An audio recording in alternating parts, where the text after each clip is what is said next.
nosso estudo do Excel 2010 e agora nós vamos falar das guias do Excel 2010. Nós temos várias guias, como por exemplo a guia página inicial. Acompanha comigo aí na tela.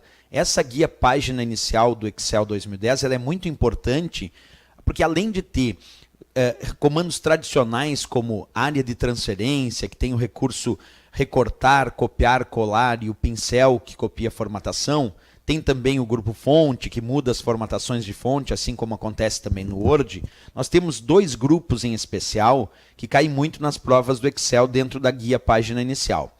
E eu vou começar pelo mais importante deles, vou começar falando do grupo chamado número. Observa aqui o grupo número. Aqui tem vários botões importantes para quem estuda o Excel 2010.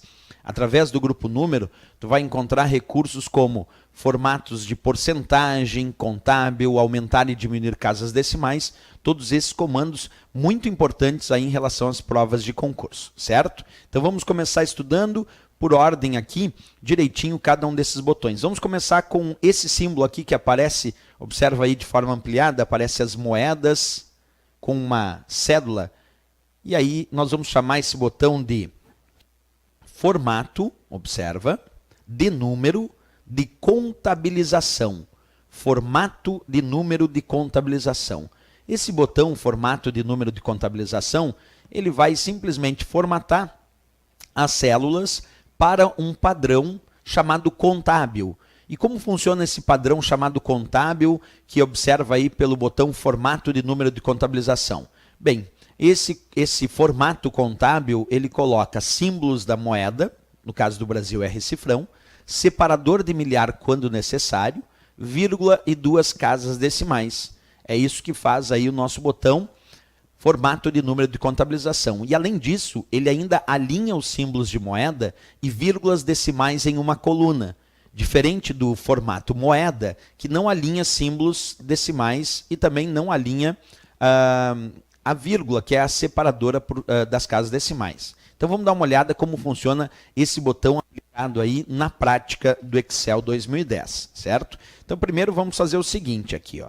Vamos digitar dois valores. Vamos colocar aqui 23 como modelo e 2.456. Tem dois valores aqui sendo apresentados nessas células. Eu vou selecionar estas duas células e vou clicar agora no botão, observa lá, formato de número de contabilização. Cliquei. Olha o que aconteceu. Ele colocou símbolo da moeda, colocou separador de milhar quando necessário, aqui no caso de 2.456, colocou vírgula e 2 casas decimais. E se tu observar, ele ainda alinhou os símbolos de moeda e as vírgulas decimais em uma coluna. E aqui em cima, tu vai observar agora que ele formatou automaticamente no padrão contábil, porque o nome do botão se chama formato de número de contabilização, justamente porque formata no padrão contábil. Qual é a grande diferença desse formato contábil para o formato moeda?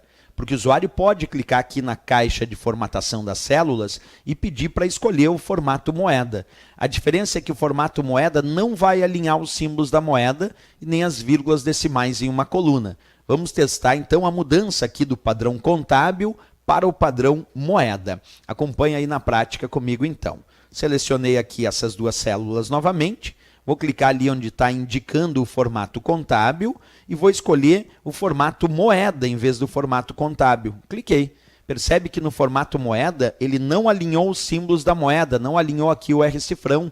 Essa é a grande diferença. E lá em cima já observamos que aparece o formato moeda.